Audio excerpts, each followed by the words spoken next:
हमारे व्यस्त जीवन में ईश्वर की आवाज़।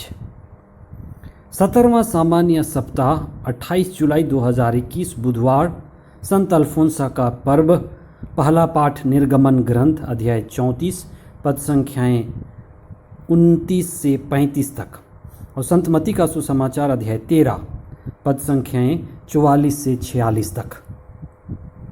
संत अल्फोंसा ऐसी संत हैं जिसने अपनी सारी शक्ति और ऊर्जा ईश्वर को खोजने, उन्हें पाने और प्रभु यीशु के संग एक होने में अपना जीवन बिताया।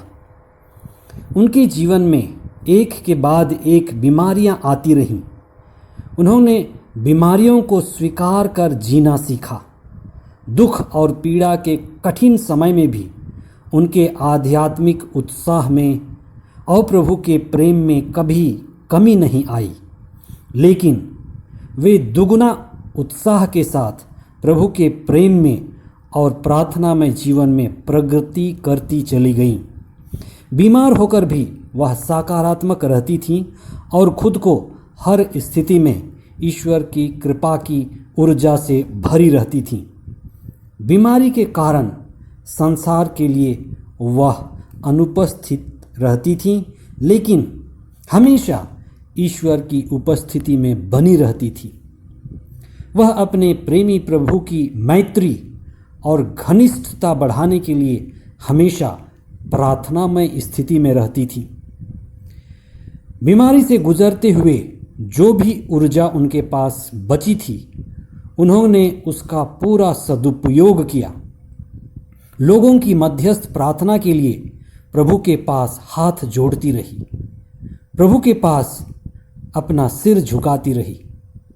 कमजोरी में भी अपने होठों और कंठ से प्रभु के गीत व मधुर भजन गाती रहती थी तथा स्वयं को पवित्रता के लिए तथा अन्य धर्म संघियों, पुरोहितों और सभी मसीहियों की पवित्रता के लिए अपने दुखों को स्वेच्छा से प्रार्थना में समर्पित करती थी। संत अल्फोंसा जिस राह से गुजरी हैं, वही हमारे लिए भी मार्ग है। दुख तकलीफ के बीच प्रार्थना का मार्ग।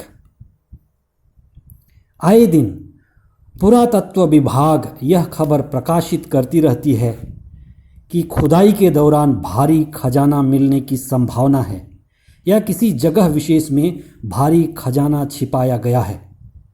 ऐसी खबर बहुतों की उत्सुकता बढ़ा देती है। ईसा ने ईश्वर के राज्य को छिपा हुआ खजाना और बहुमूल्य मोती कहा है। आज हम इस विषय पर विशेष चिंतन करें। ईश्वर का राज्य का आना अपने आप में एक अवसर है, एक सुनहरा मौका है।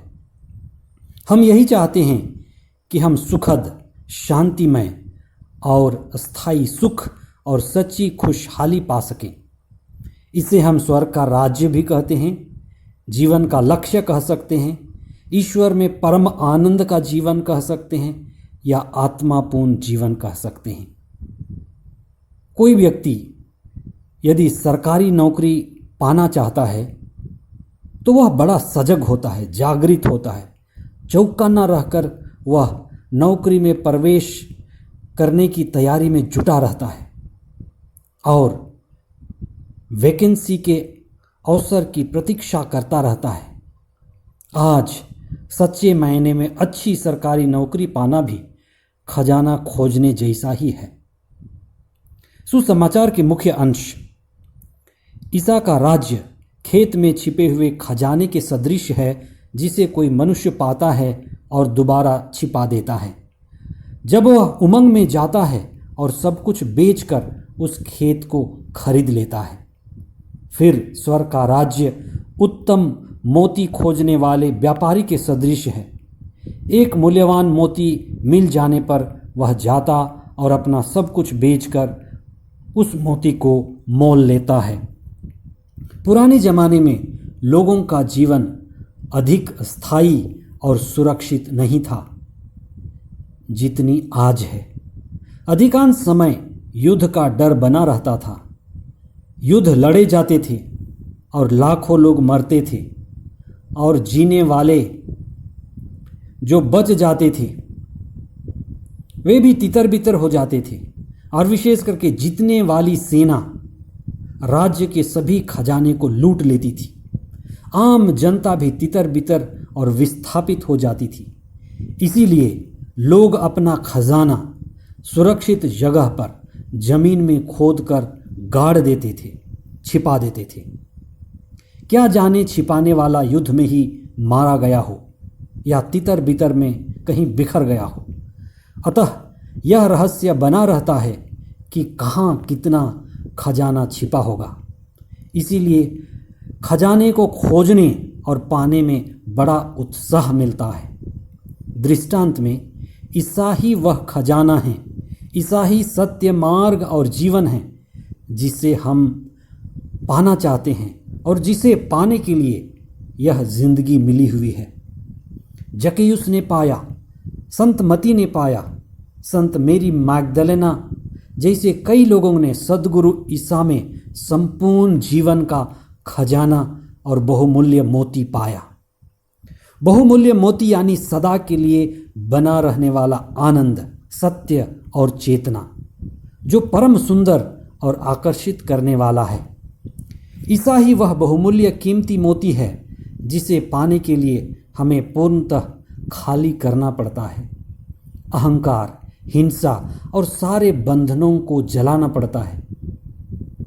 यही सब चीज़ों को बेचना है, खाली करना है, जिसे बहुमूल्य मोती खरीदा जा सके। धर्म संघियों का व्रत, निर्धनता, शुद्धता और आज्ञा पालन इसी पर आधारित हैं कि हम सभी को बेच सकें और प्रभु को पा सकें। मूसा नबी ईश्वर की संगति व सानिध्य में रहकर दिव्यता से आलोकित हो गए, जो उनके साथ, ईश्वर के साथ रहने और उसके साथ जुड़ने का परिणाम है।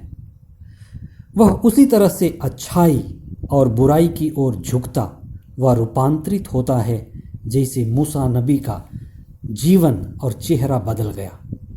मूसा का चेहरा व उसका वस्त्र इस तरह से देदीप्यमान हो गया, जो ईश्वर के दर्शन व ईश्वर के आनंद को पाने का एक लक्षण है। आइए हम विशेष प्रार्थना करें। हे प्रभु, हमें सद्बुद्धि और पवित्र आत्मा प्रदान कीजिए कि हम प्रभु यीशु सच्चे मोती और असली खजाना को पा सकें। हमारे कमियों और बुराइयों को जलाने की शक्ति हमें प्रदान कीजिए और प्रतिदिन हम बहुमूल्य मोती प्रभु यीशु और अमूल्य खजाना प्रभु यीशु को पा सकें। यह प्रार्थना हम करते हैं हमारे प्रभु ख्रिस्त के द्वारा। आमीन।